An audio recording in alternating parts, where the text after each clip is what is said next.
Байцгаана уу өрхөмдөд үзэгчдээ. 17 жааны баясгалан хэмээх усан луу жилийн хаврын тэргуун сарын мэндийг өргөн нэвтрүүлгийн зүгээс үзэгч та бүхэнд хүргэж байна. Оролцогчид зах зээлийн судалгааг 7 хоногийн хугацаанд хийх даалгаврыг шүүгчдээс авсан. Харин одоо оролцогчдын зах зээлийн судалгааг дүгнэх студийн бичлэгт анхаарлаа хандуулаарай. Тэд биднийг студид хүлээж байгаа.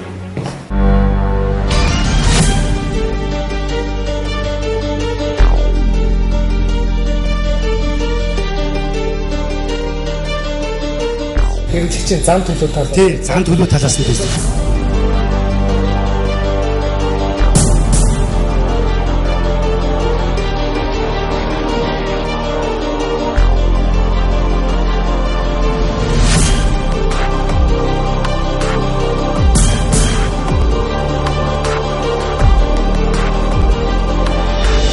Монголынхаа хөгжлийг тэргүүлэх тийм сайхан үе ирэх болтугай.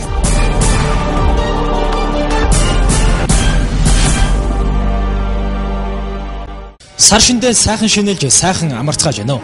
Зах зээлийн судалгаагаа хэрхэн хийснээ өргөн оролцогчид шүүгчдийн мөн танилцуулах хариуцлагатай мөч ирээд байна. Хамгийн гол нь бодис судалгаа бүтээлийн ирээдүйг өнөөдөр энд тодорхойлох болно. Оролцогчдын бүтээлийн зах зээлийн судалгааг бойжуулагчид хамтран хийсэн. Гэхдээ тий шүүгчдийн мөн зөвхөн бодит, зөвхөн үнэн мэдээллийг дэлгэн харуулах болно. Тиймээс энэхүү судалгааны үр дүн хэрхэн яаж гарахаас шалтгаалan оролцогчид 2 дахь шатны дараагийн үе болох маркетингийн төлөвлөгөө рүү хамаа. Бид нар бол зах зээлийнхээ судалгааг яасан гэхээр хуучин судалгаан дээр одоо шинээр гарч байгаа тоо баримтуудыг нэмж оруулж байгаа нэгдүгээр, хоёрдугаарт энэ зах зээлийн судалгаа хийж явахад нэг их харамсалтай юм тааралдж байна. Яасан гэхээр одоо эмнэлгийн эмчнэр ч юм уу тэд нар нь болохоор өмнө нь ийм бүтээгдэхүүн манад байсан тухайн үед бол маш сайн үр дүнтэй их хэрэгэлдэг байсан. Одоо бол мартагдаад байна. Одоо ийм болохоор сүүлийн үеийн тоо баримт өгч чадахгүй байна гэсэн. Энэ нь бол бас жоохон харамсалтай мэдээлэл л дээ. Энийг болохоор ерөнхийдөө өмнө тухайн үйлдвэр байх үед байсан тэр мэдээллийг ашиглаад одоо бид нар өөрсдөө судалгаагаар болоход одоо эмийн сан болон эмнэлгүүдээр явж энэ өмнөх байсан мэдээлэлүүдээ батцсан байгаа. Тэгээд одоо өмнө нь ийм байсан, одоо болохоор яг ийм болчиход байна гэсэн ийм одоо хөтөлбөр форматын дагуу танилцуулна. Биологийн ухааны доктор профессор төрийн шагналт Доржин Данди, биотехнологич инженер Гамбат. Оюуны өмчийн шинэ бүтээл ангилал Тэг 45 дугаартай Данди Гамбат нарын эрүүл мэндийн уурагт бэлдэмэл альбомын бүтээлийн зах зээлийн судалгаа хэрхэн гарсныг одоо хамтдаа сонирхцгаая.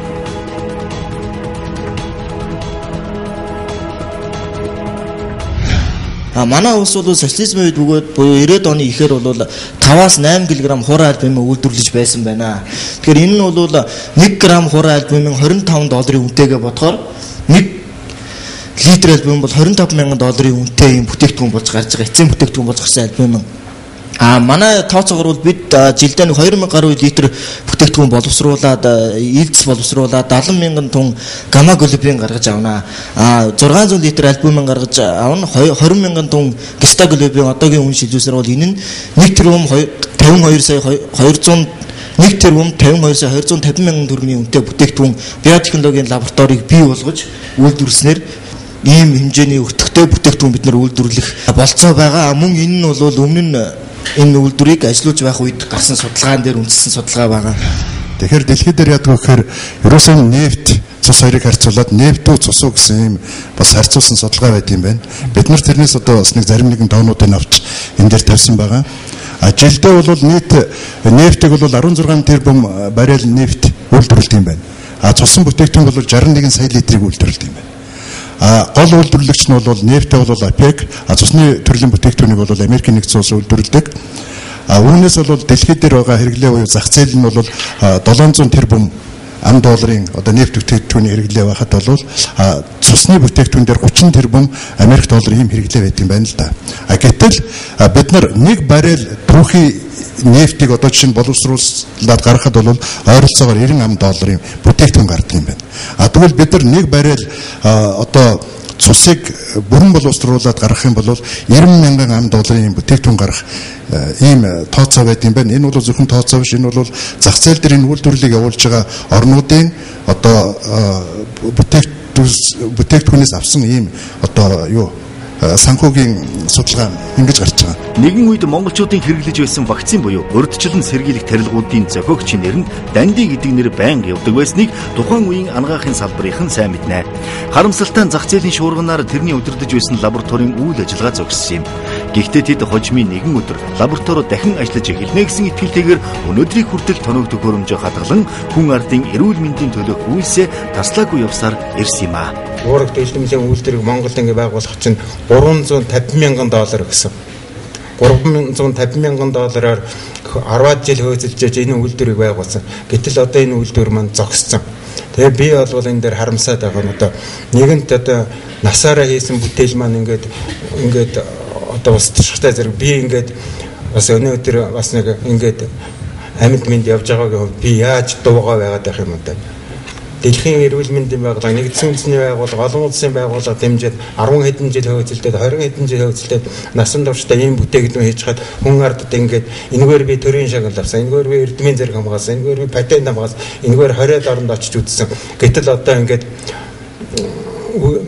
би нас өндөр боллоо, үйлдвэр маань зогслоо.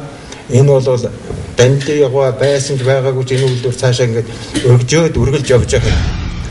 Эрсдэлт орчинд байдаг ялангуяа говь одоо уулуурхай орчим хотын орчмоор бол маш их эрсдэлтэй байгаа. Түүнээс үүдэлтэй ерөөсөө хавдар бол Монголын хүн амын нас оролтын бүр номер 2 дахь шалтгаан шүү дээ. Тэгээ одоо энэ бүх юмн дээр бол гол хамгаалалт болсон энэ үйлдвэрлэг бол бид нар дэмжих нь бол бүгд гинт ч ойлгомжтой тийм.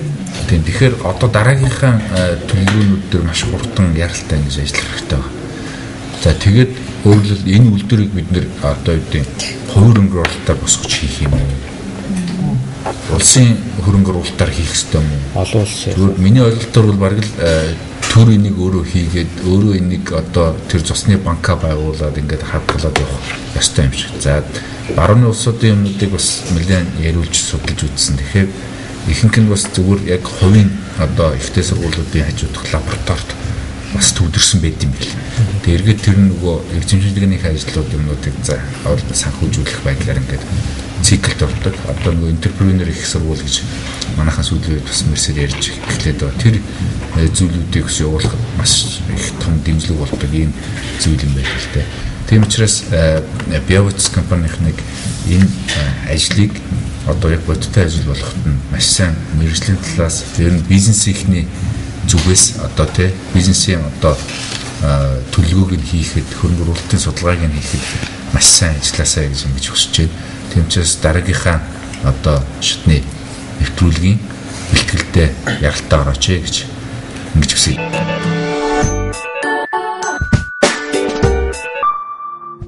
Ахлын судалгааны талаар манай ивент итгэж компанийнхаа судалгаа бол хийсэн. Сэцэг судалгааны хувьд бол Улаанбаатар хотын бүх иргэд төгс уран газрын бүх иргэд орон суусан сууж байгаа эсвэл одоо ус түгээгүүрийн удгаас ус хэрглэж байгаа ийм хүмүүс бол бүгдээрээ багтаж байгаа. Монгидрометаллург компани захирал мэдээлжүүлэлтийн академийн жинхэнэ гишүүн нэгдсэн үндэсний байгууллагын зөвлөх статустай шилдэг зохион бүтээгч доктор Туваны Бадарчин. Тэг 16 дугаартай оролцогч Туваны Бадарчингаа таныг зах зээлийн судалгаагаа танилцуулах тайз хүлээж байна. Бадарчингаа таныг урьж байна. За Улаанбаатар хотын хэмжээнд ерөөсөө юуны орон сууцны тоо одоо энэ 91,973 байна. За ус хангамжийн хангамж хэрэгэлдэг ус дамжуулах шугам хоолой уртын хэмжээ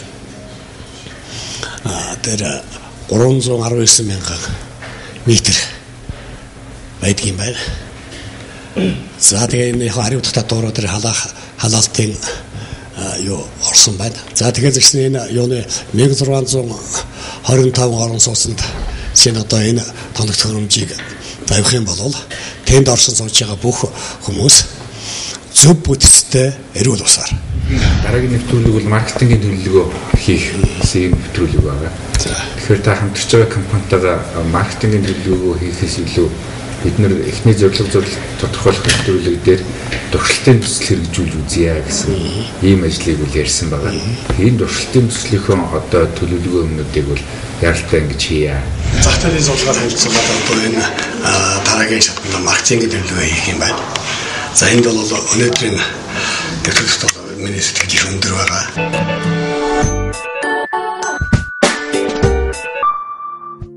Зах зээл гэдэг нь хангах хэрэгцээтэй, түүнийг хангах сонирхолтой бэлб бэнчин бүхий худалдан авагчдын цогц юм.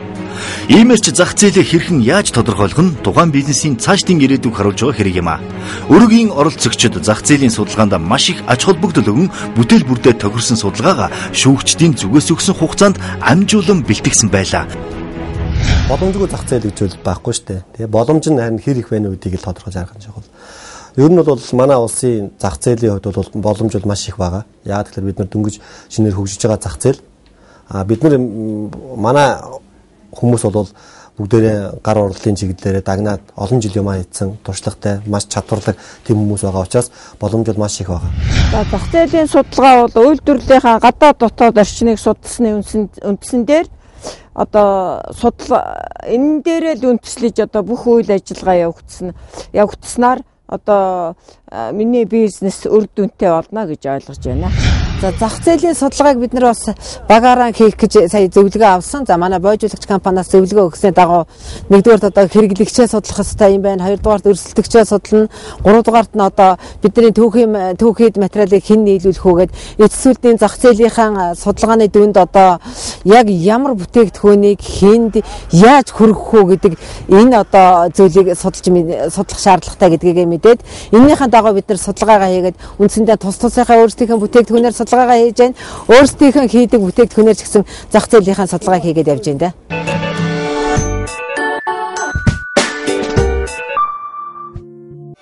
Монгол уламжлалт гар урлалыг хөгжүүлэх үлсэд хувь нэмрээ оруулж яваа өргөн нэвтрүүлгээс төрөн гарч буй өв урлал багийнхныг шүүгчдийн өмнө урья.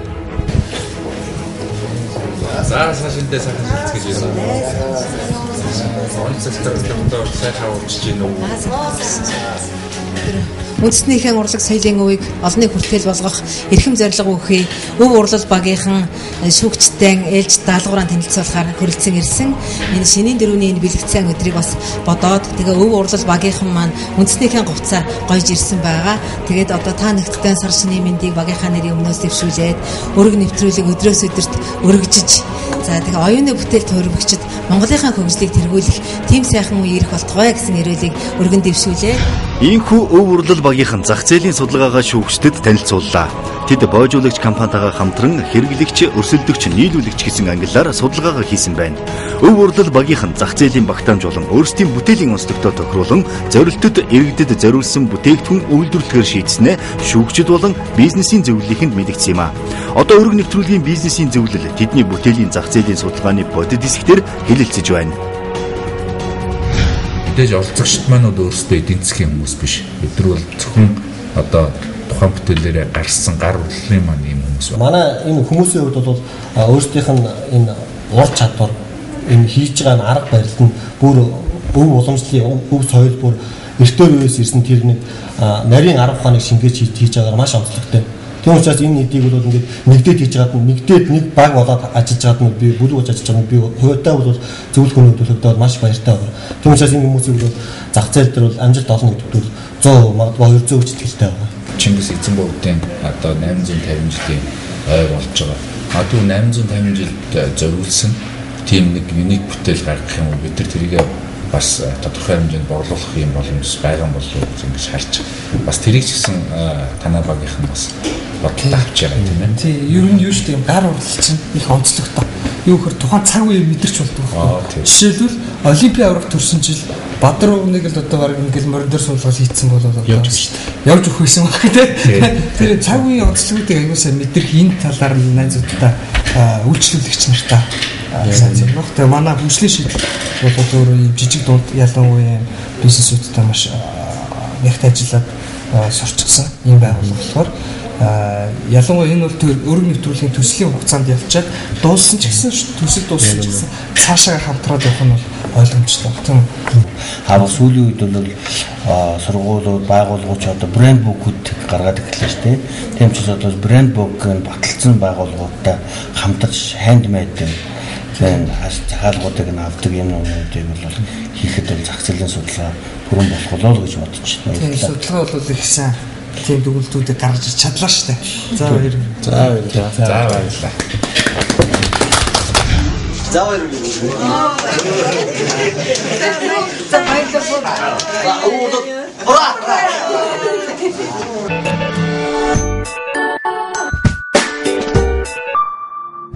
Хэрэн зах зээлийн судалгааг бол Монгол улсын хэмжээнд бүрэн хийсэн байна. Миний төсөл бол гурлийн үйлдвэрийн төсөл шүү дээ. Тэгэхээр гурлыг бол одоо бар өмс, зөв өмс, төв өмс, хангаан өмс гэж дөрвөн төслөөд бүсний хэмжээгээр ямар хангамжтай байна гэдгийг судалсан байгаа.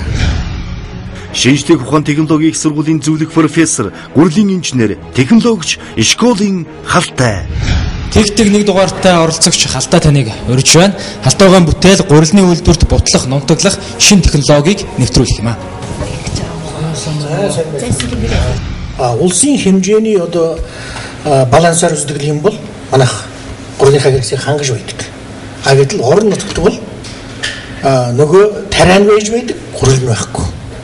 Тэгээд гурилыг бол одоо өгөө бол гадаадаас оруулах шаардлага гардаг, өгөө бол Улаанбаатараас өгөх шаардлага. Одоо тухайлбал зарим жижиг үйлдвэрүүд нэг сүүлийн үед одоо бидний судалгаагаар бол анхандаа 16 тонн тариа гурил үйлдвэрлэдэг, тариа боловсруулдаг тийм үйлдвэр чинь одоо ганцхан тонныг үйлдвэрлэж байна.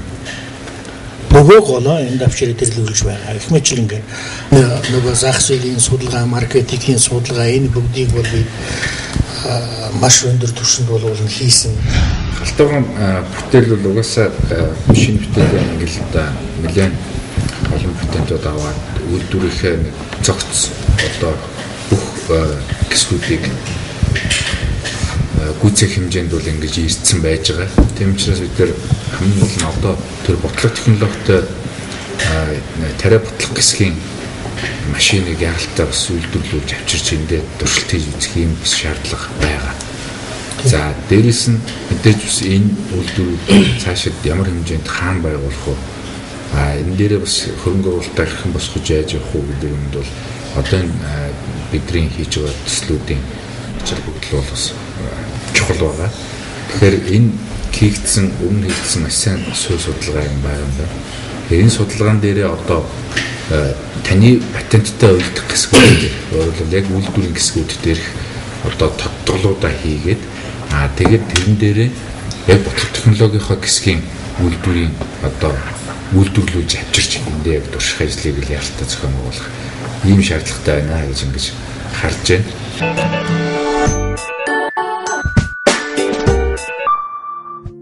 Шүүгчд бол их баяртай хүлээж авах. Ягаад гэвэл манад яг махны чиглэлийн дахиад үйлдвэрлэл одоо үржүүлдэг өсөгдөг аж ахуй байхгүй. Бүхэг бол бас тодорхой хэмжээний одоо дэгдэхийг махны чиглэлээр бол өсгөн божиж байгаа юм байлээ. Тэгэхээр зэрэг энэ бол одоо мал аж ахуй туслах бас нэг шинэ одоо салбарын нэг хэсэг бол бас үүсэн бий болно гэж одоо бид нэр суурийн тавих гэж байгаа болохоор зэрэг шүүгчд маань яг надтай адилхан юм сэтгэлтэй байгаа. Маш одоо дэмжиж хүлээж авах гэж би 100% итгэлтэй байна. Замб ТV компани захирал, техникийн ухааны доктор, технологич, инженер, профессор Дашаров Дэнгийн Эрдэнэ Чимэг. За дараагийн оролцогч Тэгтэг 6 дугаартай оролцогч Эрдэнэ Чимэг малын соёлжуулсан нэмэлт тэжээл бүтээлээр оролцож байгаа. Ингээд та зах зээлийн судалгаагаа танилцуулна уу?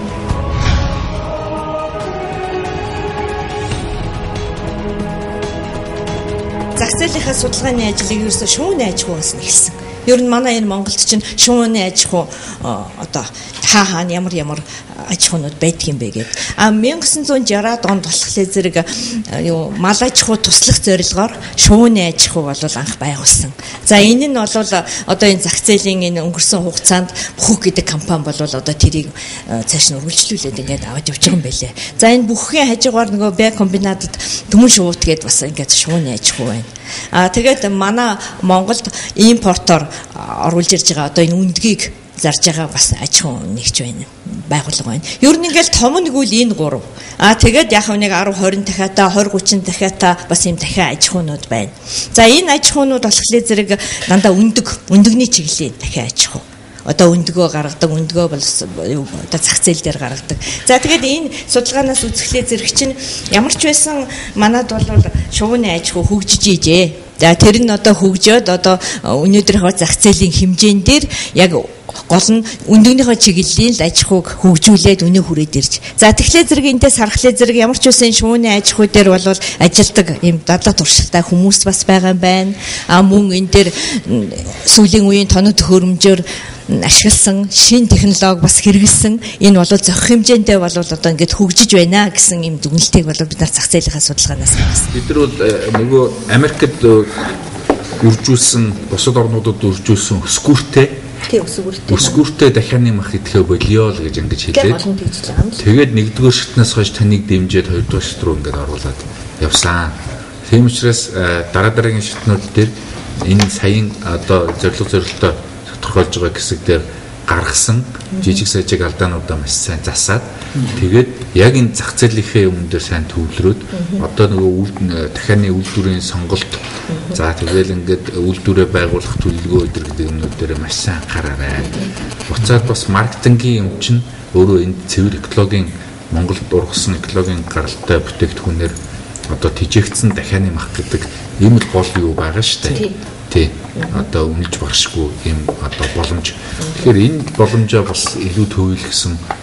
Тэгээд эргээд тэр гадна химийн болоод бусад өсгүүрийн аргаар хийгдээд байгаа боожигдоод байгаа дахиануудаас илүү экологийн гаралтай дахиа идэх боломжийг л ард түмэндээ өгнө гэж ингэж найдаж байгаа. Тийм учраас дараагийн шатны нэвтрүүлэгт тэнцвүүлээ. Нэвтрүүлэгтээ сайн бэлдээрэй. Би их баяртай байна. Бид нар судалгааныхаа ажлыг ямар ч байсан зохих төвшөнд бол хийсэн. Гэхдээ бол бид нар бол бас анхаарах зүйлүүдийг бол одоо шүүгчдээс бид нар бол анхааруулж хэлсэн.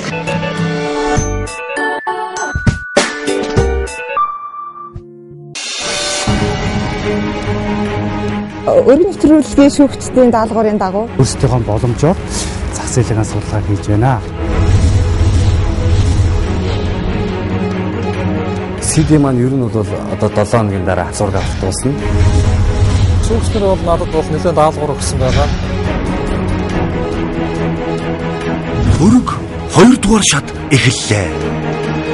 Цэлэжсэн тэжээл төсөлтөө бид нар хамтарч ажилласнаар эд хэсэг хугацааны дараа импортыг орлогч бүтээгдэхүүн бий олно гэдэгт итгэлтэй байна. Шин санаа, шилдэг шийдэл. 18 бүтээл өрсөлдөн. Монголын үндэсний олон нийтийн телевиз, боловсрол сувг, NTV, SBN, ETV телевизүүдээр нэм гараг бүр. Оюуны өмч бол мөнгө, өрг бол боломж. Зах зээл судалгааныхаа ажилд одоо ороод явж байна. Энэ удаа бид нар бас манай боожуулагч компани консалтинг Монгол тангас тим компанитай хамтраад зах зээлийнхаа судалгааг хийгээд одоо хөгжлөө явж байна. За энэ хугацаанд бас өөрсдийнхөө одоо багийг бүрдүүлээд ингээд багийнхаа одоо нийт хамт олондоо нийлээд бид нар бол хэрэглэгч дундаа бол бас нэг 10 асуумж үхий судалгааны анкетыг боловсруулан одоо судалгааны зах зээлийг хийсэн.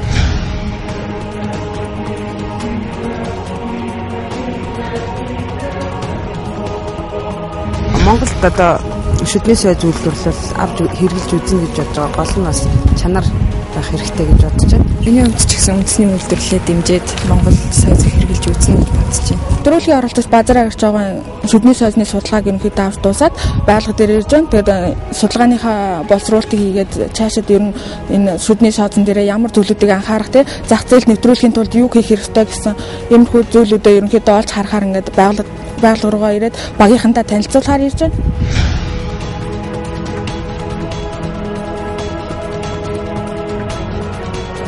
За бизнес эрхэлж байгаа хувь хүн буюу байгууллага нь тухайн төлөвлөж байгаа бизнесийнхээ эрсдлийг бууруулахын тулд мөн тухайн төлөвлөж байгаа бизнесийнхээ зах зээлийн чиг баримжаа хэрэгжих боломжийг мэдхийн тулд зах зээлийн судалгааг бол урьдчилж хийдэг.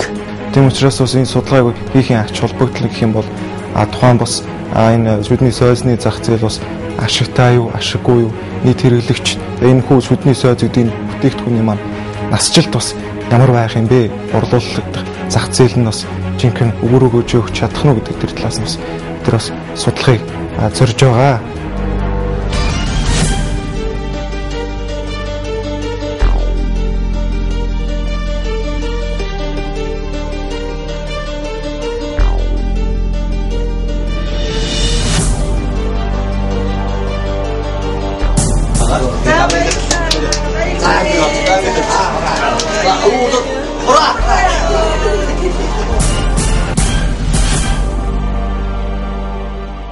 За дараагийн орцогч студид өрөө тэг 17 дугаартай базар аригчаа таныг урьж байна.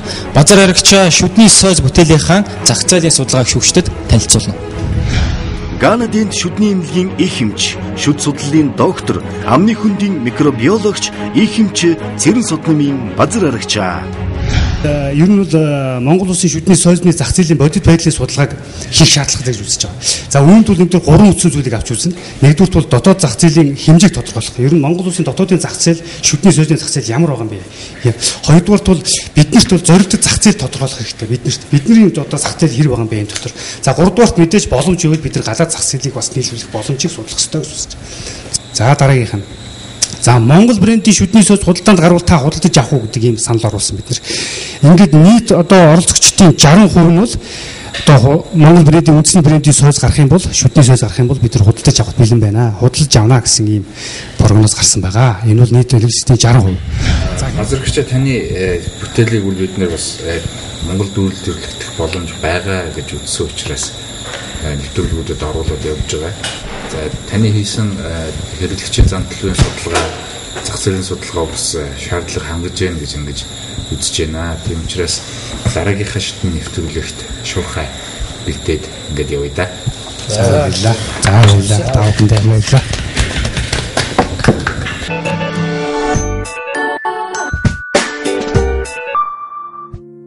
Тэг 34 дугаартай оролцогч Туван Дорж таныг студид урьж байна.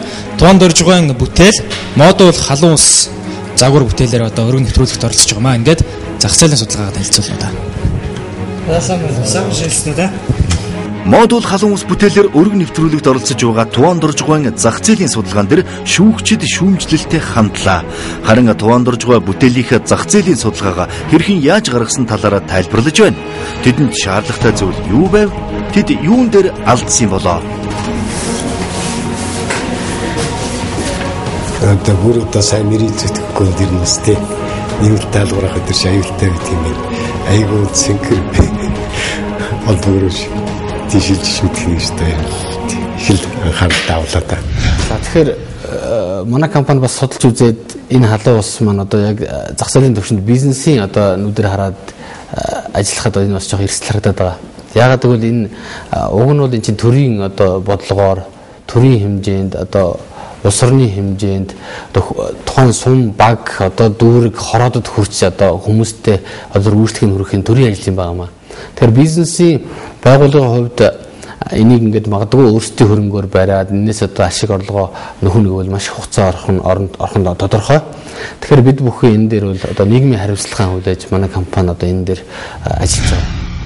За зах зээлийн судалгаагаар бол шүүгчдээс бага зэргийн анхаарал авсан. Нөгөөдөр миний зах зээлийн судалгаа бол өөрийнхөө юуны бичиг баримтын боловсруулалтын жаахан төвшин доогуур одоо сонирхол диаграм юм хомсхон дандаа хүснэгтнүүд тэгээ хийлтгэл шиг урт өгнөдөөс тэгээ даалгавар өгсөн. Тэгээ даалгаврын дагуу би энэ боожуулагч топ групп компани залуучуудын сүнжтэйгээр ерөнхийд нь бол зах зээлийнхаа судалгааг одоо шаардлагын түвшинд хүргээд бичиг баримтаа боловсруулсан гэж үзэж байгаа. Нэвтрүүлгийн оролцогч Туван Дорж боожуулагчийн хамт зах зээлийн судалгааны ажлынхаа хүрээнд халуун усны газрын бодит байдалтай танилцахаар Скватер дүүргийн 14 дугаар хороог зорлоо. Хороо дотоод ажилтай байж таарсан тул хэсгийн цагдаагийн ажилтан ойролцоо орших халуун усны газрыг тэдэнд зааж өглөө. Тэдний зарим утсан халуун усны газар ажиллахаа болоод баггүй хугацаа өнгөрөөж байгаа талаар иргэдээс сонссон юм. Ойролцоох 3 буудал орчим газар тэтгэгнийхээс өөр халуун ус байдгүй учраас өвөлдөө энэ гэр хорооллын айлууд усанд орох газаргүй болдог байна.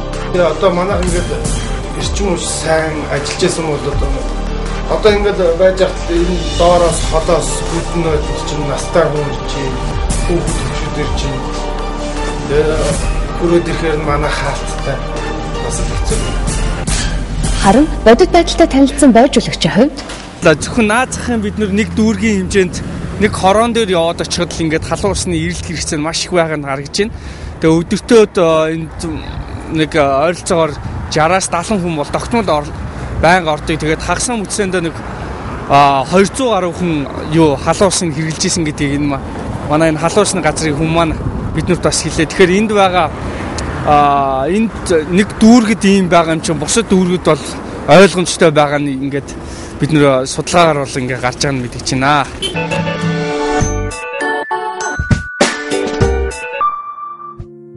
За одоо харин оюуны өмчийн газар зүйн заалт ангилал тэг 70 дугаартай оролцогч Туяаг студид урьж байна. Халахгүй хишиг компаниг гүйцэтгэх захирал санхүүгийн салбарын тэргүүний ажилтан тэргүүний залуу алтан медаль банк санхүүгийн магистр Төмөрийн Туяа. Зах зээлийн судалгааг тайлбарлая. Ингээд ерөнхийдөө Монголын дотоодын зах зээлд импортоор 2010 онд бол 210 тонн зөгийн бал импортоор орж ирсэн байдیں۔ 2011 онд 249 тонн импортоор зөгийн бал орж ирсэн байгаа. Ерөнхийдөө зөгийн бал үйлдвэрлэлээр дотоодын зах зээлд болвол яг цэвэр зөгийн бал 2010 онд 15 тонн зөгийн бал үйлдвэрлэж байсан бол 2011 онд 18 тонн зөгийн бал үйлдвэрлэж байгаа. Импортоор бол цэвэр зөгийн бал 30 тонн орж ирээд 10 онд 11 онд бол 112 тонн цэвэр зөгийн бал орж ирсэн гэсэн ийм статистикийн мэдээ байдаг. Дэлхийн зах зээлийн мэдээллийг манай зөвлөх тайлбарлана. Дэлхийн зах зээл дээр байгаа зөгийн байдлын эрэлт бол доктортой өсөж ирсэн. Сүүлийн 10 жилд ялангуяа өсөж ирсэн мэт юм лээ. Гэхдээ дэлхийн зах зээл дээр байгаа зах зээлийг шууд одоо дэлхийн зах зээл гэж нэг цулаар нь харах боломж байхгүй. Яагаад тийм байгаа юм гэхээр далайн бомтууд дээр байгаа түүх эдийн үний одоо үнэлгээгээр хэмжигдэж байдаг учраас бид нар бол Европын зах зээлийг илүү авсан байна. Европын зах зээлийг яагаад илүү авсан бэ гэхээр Европын холбоонд тавьж байгаа хүнсний бүтээгдэхүүний стандартын шаардлага бол маш өндөр байгаа. Тийм учраас бол түүхийн эдэд тавьж байгаа шаардлагууд эдийн чинь өндөр. Тэгээд далайн бомтын нэг үнийг авах болцоотой учраас энэ Европын орнуудын гаргаж байгаа зөгийн байдлын хувьд гаргасан хамгийн том экспортлогч нь бол Герман, Испани, Франц гэсэн гурван орн бол хамгийн том зөгийн бал экспортлогч орнууд бол бомт дээр ямар ч байсан гэсэн худалдааны хэрэгтэн бүтээгдэхүүн оруулж байгаа улс орнууд харагдаж байна. Яг дотоодын хэрэглэгчд маань өөрсдөө хэд орчим тоног хэрэглэдэг юм бол ерөнхийдөө бол манай Монголын зах зээл дээр нэг 130 тонн зөгийн бал яг борлогод хэрэглэгдэж байгаа. Импортын балнууд манай дотоодын үйлдвэрлэсэн хүмүүсийн бал зөгийн бал шүү дээ. Үнийн харьцаа нь ямар вэ? Гол зөгийн бол нөрөө 25,000 төгрөгөөр зарагддаг. Шамрын зөгийн болвол нэг 20,000 гэднэрээр зарагддаг. Дэлхийн зах зээл дээр өрсөлдөн гэж байгаа. Дотооддоо бас өрсөлдөгч нар байгаа. Яг танаа бүтээгдэхүүн алкоголын яг одоо нарийн дээр технологи үзүүлэлт дээр бусад тэр зөгийн балаас цэвэр зөгийн балуудаас яг юугаар онцгоор яг илгарх вэ? Ерөнхийдөө бол яг энэ алкогол бүс нутаг гэдэг чинь өөр аюу онцлогтой нутаг байхгүй юу?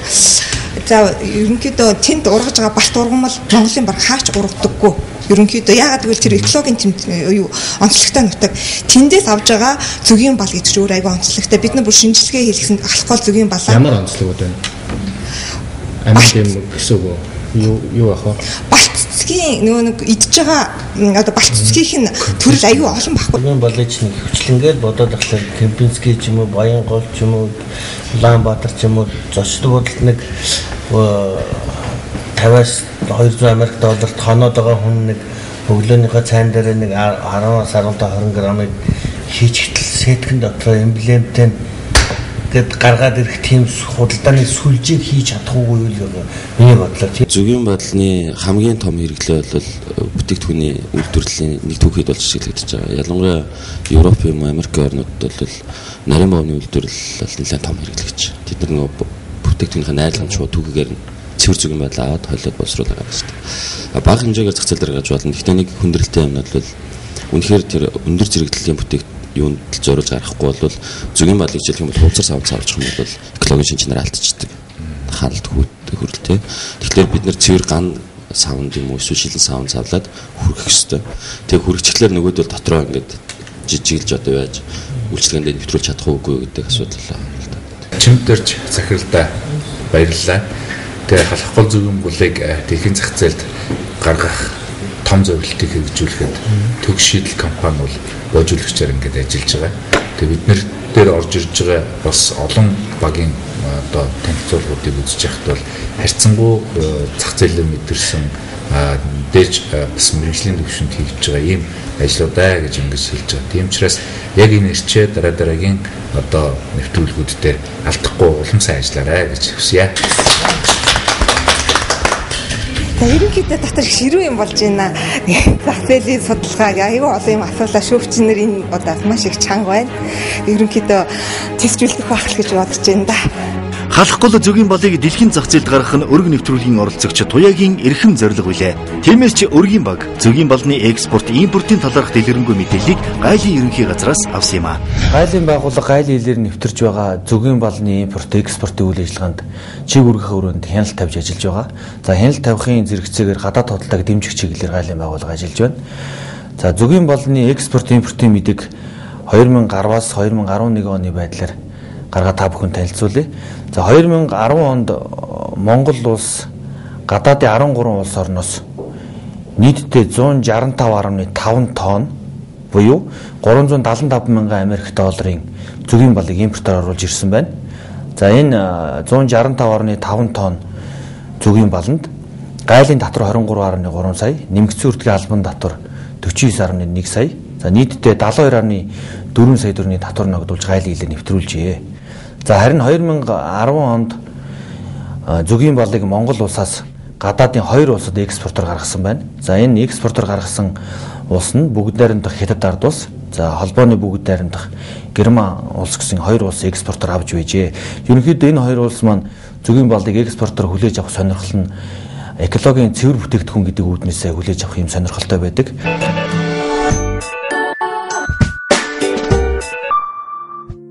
Авто тээвэр мэн бүтээлээр өргөн нэвтрүүлэгт оролцож байгаа Тэг 78 дугаартай мөнх жаргалыг өргөн нэвтрүүлгийн студид урьж байна.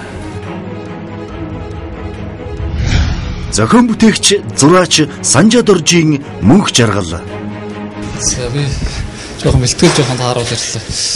Юу төрөөчийн бүтэн сайдаар одоо авторын газрын дарга тушаал гараад мэрэгжлийн баг бүрдээд одоо ажиллах байгаа. Яг мэрэгчлэлтэй яг 4 чиглэл юм. Тэгээд тэр төслийг удирдах хүн маань төрөвчийн 4-5 дахь өдрөөс гадаадаас ирсэн байгаа. Тэгээд судалгааны ажлаа бол бас яг тэр мэрэгжлийн төвшөндөө бас хийж амжсангүй. Тэгээд энэ 7 хоногоос тэгэл хий гэсэн тийм яриатай л байж байгаа. Мөнх жаргалаа авторын газар бол боожуулна гэдгээр хэлсэн байгаа. Дээр нь манай үйлдвэрчний эвлэлийн холбооныхан маань ч гэсэн дэмжлэгээ илэрхийлсэн. Тэгэхээр та хэд маань бас хоорондын ажлынхаа уялдааг маш сайн хангах хэрэгтэй байна. Яг тэгэхээр нэвтрүүлэг 7-7 хоногоор даалгаврууд гүйцэтгэж явж байгаа учраас мэдээж асуудал бол байгаа. За нөгөө талаар нөгөө хүмүүс маань ч гэсэн бүгд тодорхой ажлуудтай төрийн ажил хийдэг хүмүүс байна, олон нийтийн ажил хийдэг хүмүүс байна. Тийм учраас энэ уялдааг зөв болж одоо дараагийнхаа шатнууд дээр нэвтрүүлэгтэй одоо даалгавруудаа амжиж хийж явах юм одоо зайлшгүй шаардлага байна. Тийм учраас бас манай нэвтрүүлгийн багийнхантай ярилцаад яг өөртөө чинь хамтарч ажилладаг илүү бас бизнес талаас нь харж байгаа тийм хамтрагч нарыг бас бид нэмж олж оролцуулъя гэж ингэж бодож байна. Мэдээж төрийн байгууллагын туслах зүйл туслана. Төрийн байгууллагын маань бол хэрэгцээ шаардлага ийм эрэлт байгаа гэдэг талтай нь бол аюул сайн хэлж өгч байгаа. Тийм учраас одоо уялдааг хангаж өөртөө чинь байнга ажиллах юм одоо компани боожуулагчийг бид бас хаяа. За энэ удаагийн нэвтрүүлэг дээр та бүхэн анхаарал өгч байна. Дараагийн удаагийн нэвтрүүлэг дээр та бүхэн 2 даалгавраар зэрэг танилцуулнаа. Хэрв даалгавар чинь аль нэг нь байхгүй тохиолдолд хасагдах болно шүү. Энэ учраас анхаарал өгч байгаа. За баярлалаа. Би тэгэхээр яг зах зээлийн судалгааг л ерөөхдөө асууж лээ л да. Би урд нэг өөрийнхөө хэмжээнд боловсруулсан гэдэг маань би өөрөө мэрэгжлийн өмч учраас бүрэн бус сайхан бас тийм судалгааны ажил бас хийж чадаагүй байсан л да. Одоо ингээд авторын газар үйлдвэрчний эвлэл нэгдээд төгс хэмжээний тийм судалгааны ажил төсөл хийх баг.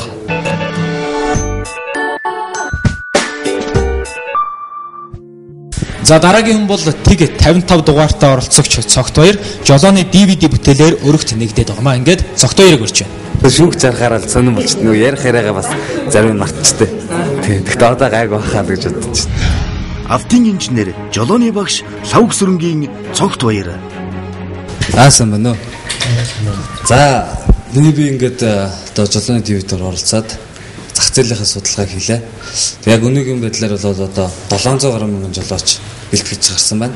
А үүнийг бэлтгэж байгаа жолооны курсуудын тоо бол Монголд 300 гаруй курс байдаг. А үүнээс бол 126 нь бол Улаанбаатар хотод үйл ажиллагаа явуулдаг. 200 гаруй нь хөдөө орон нутагт байдаг.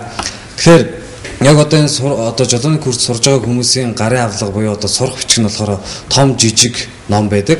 А том ном нь өөрөөр хэлбэл тестийн ном байдаг. Одоо дөрмийг тест болгосон. Мөн дээрээс нь бол CD байдаг. Тэр CD нь болохоор том номыг компьютер дээр одоо бүглэх тийм CD байдаг. Түүнээс бол яг миний шиг одоо хийсэн тийм DVD бол байдаггүй. Энэ DVD-н дээр болохоор одоо сургаж байгаа сургалтын явцад бол дотмог зүйл нь юу харагдсан бэ гэхээр одоо яг орчин цагт бол хөдөлгөөний соёл гэж хичээл хэрэгтэй. Мөн дээрээс нь аюулаас үрдсэн сэргийлэх талаар гэсэн хичээлүүд жоохон дотмог санагдаад тэгээд энэ тал дээр яг энэ хоёрыг нэмэлтээр оруулал ер нь хэрэгтэй байна гэдэг үднээс энэ DVD-гээ бүх сурж байгаа одооноос хойш сурж байгаа бүх хүмүүст зориулж гаргаж ирсэн юм DVD-гаа. Одоо тэрний зах зээлийн судалгаагаар бол Улаанбаатар хотод жишээ нь дүүрэгтэй курсуудын тоо олон янз байдаг. Жишээ нь бол Сүхбаатар дүүрэгтэй 30 курс, Баянгол дүүрэгт болохоор 26, Чингэлтэй дүүрэгт болохоор 22, Сүнгээ хайрхан дүүрэгт болохоор 16, Хан уул болохоор 11 гэсэн. Энэ болгоно болохоор курсын тоо. Нэг курс бол доор хаяад доотлол нь хамгийн багадаа нэг ээлжинд 18 хүнтэй төгсөгдөг. Хамгийн их нь болохоор нэг ээлжиндээ 432 хүн төгсөгдөг. Өөрөөр хэлбэл машинынхаа тоогоор явждаг. Нэг машин дээр 9 хүн суралцах боломжтой байдаг. Тэгэхээр ингээд аваад үзэхээр бол жилдээ 2008 оноос бол өссөн тоо гарч байгаа. 2008 онд бол 5200 гаруй жолооч гарсан. Түүнээс хойш бол одоо 11 онд бол 63 мянган жолооч гарч байгаа. Тэгэхээр сүүлийн жилүүд бол жолоочдод мэдээж нөгөө жолоо хэрэглээ болсон учраас маш ихээр нэмэгдэж байгаа. Тэгэхээр одоо яг ийм судалгааг бол хийлээ. За Цогт баяр ямар ч байсан жилд 63 мянган жолооч шинээр бэлтгэгддэм бол чиний DVD-ний нийт зах зээлийн хэмжээ бол тэр гэдэг нь бол ойлгомжтой. Тэгэхээр DVD чинь үнэхээр сайн DVD. Дээрэс нь одоо жолоочийг маш богино хугацаанд жолооч чанартай бэлтгэх. За дээр нь цаг зав муутай хүмүүс жолооны курс дээр хичээлээ хийхээс гадна бас гэртээ ажил дээр жолооныхоо хичээлийг давтах ийм боломжийг бас үзэх. За тэгээд чиний өөрийн чинь хэлээд байгаа нөгөө 1000 сонсохоор нэг үз гэдэг одоо тэр концептыг чинь жинхэнэ хэрэгжүүлж чадах сайн бүтээл болох юм бол одоо жил болно дээдхэн 63 мянган одоо DVD заагдах юм боломж байна гэж ингэж хардаа. Тийм учраас дараагийнхаа шатны нэвтрүүлэгт бэлтгэх ажлаа төрөвчлөх хэрэгтэй байна. Амжилт хүсье. За баярлалаа.